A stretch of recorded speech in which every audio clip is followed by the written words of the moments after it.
the coronation procession of His Majesty King George VI. Procession passes through dense, packed, cheering crowds, to the music of the bands and the joyful clamor of the bells of London. Over 2 miles of living history, a glittering cavalcade of empire.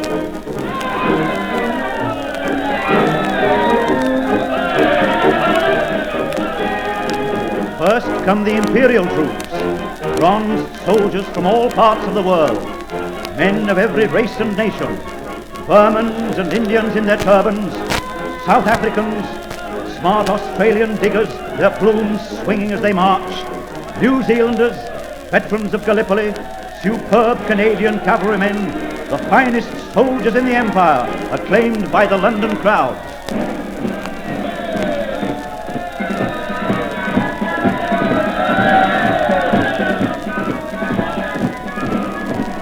Then more troops, detachments of the home forces, a proud array of the armed forces of the crown, cavalry and artillery, infantry, every regiment of the army.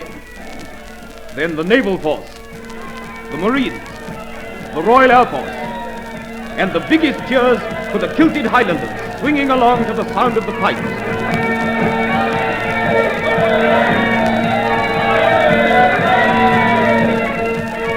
After the troops, the great personalities of the empire, 11 carriages, and in them princes, maharajas, prime ministers from all the different countries. South Africa, Australia, Canada, the famous Canadian mounted police. Then the prime minister.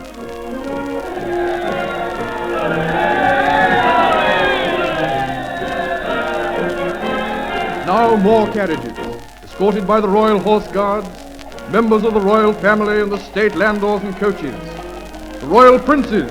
And then a roar of cheering as a glittering glass coach swings into view, and London greets a smiling, bowing Queen Mary as she rides with the Princess Elizabeth and Princess Margaret Rose. Then a pause, feeling of growing tension, the mass band faintly in the distance, everyone watching, straining for the first glimpse of the state coach and the king. But first, the field marshals, the yeomen of the guard, the king's barge master and waterman, the king's Indian guard, and the massed bands come nearer. Then a long rippling swell of cheering as the state coach, drawn by 8 Windsor Greys, comes in sight, and King George VI, accompanied by Queen Elizabeth, receives the welcome of his people as he drives to Westminster Abbey for his coronation.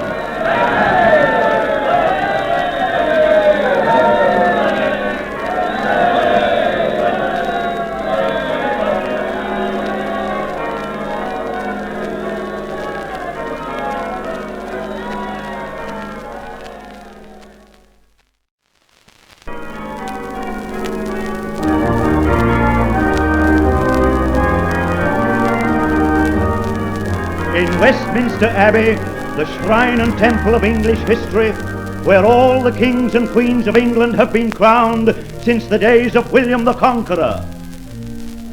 There is a hush as the royal procession enters by the west door and proceeds slowly up the nave to the special theatre set aside for the coronation ritual. The king advances. He wears a purple robe, a crimson velvet mantle, and the collar of the Order of the Garter.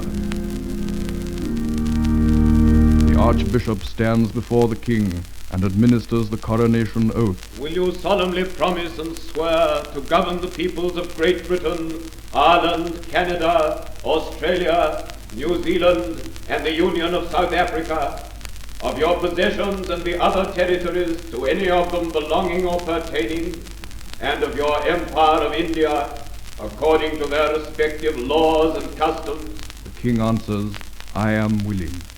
Then, anointed with the holy oil, he is seated on the coronation chair.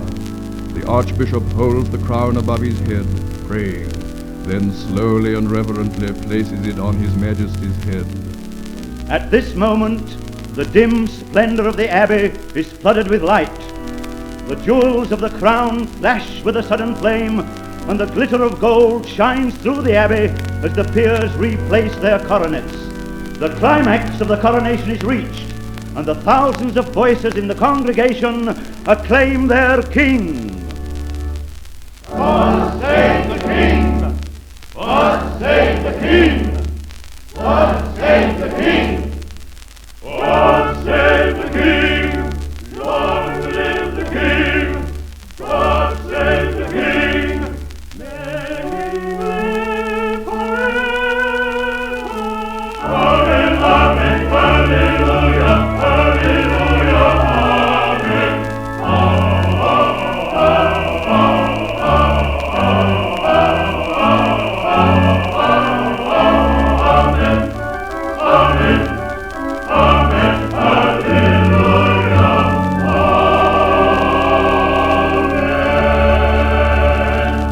So the king, having been anointed and crowned, receives the blessing.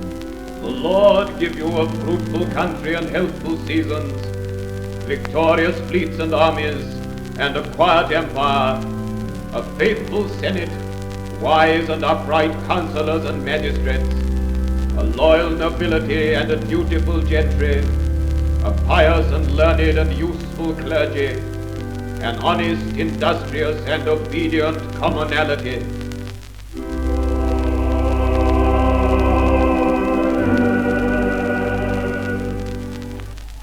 George VI of the United Kingdom of Great Britain and the British dominions beyond the seas, King, Defender of the Faith, Emperor of India.